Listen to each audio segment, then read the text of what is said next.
এটা শুধু ভোরের আজানে হয়।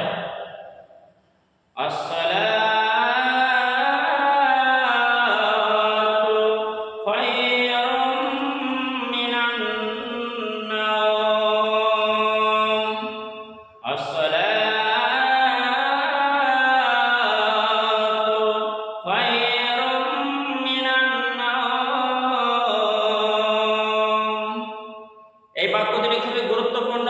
শুধুমাত্র ভোরের বেলায় আল্লাহ তাআলা নবীর মাধ্যমে মানুষকে শোনানোর জন্য দিলেন যে নামাজ অতি উত্তম ঘুমের থেকে।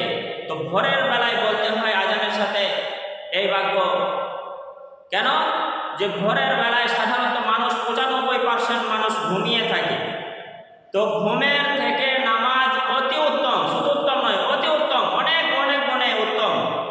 তো সেই কথা বলার জন্যই নবীকে নির্দেশ দিয়েছেন আসসালাতু খায়রুম মিনান নাওম।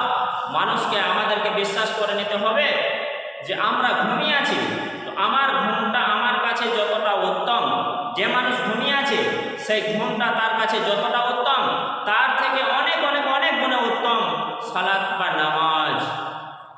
আল্লাহ তাআলা এটা বোঝানোর জন্য এই বাক্য দুটি ভোরের আজানে দিয়েছেন। তো আমাদের প্রত্যেক মানুষকে বুঝে নিতে হবে। আমরা বুঝতে চাই না বা বুঝতে পারি না বা বুঝি না, ওজন করে দেখি না, ফজর সম্মানটা অতটা ভাবি না যে ঘুমিয়ে আছে, ঠিক আছে নামাজটা পড়বো, সকাল হোক জোহরের সাথে পড়বো, কাজে করে পড়বো।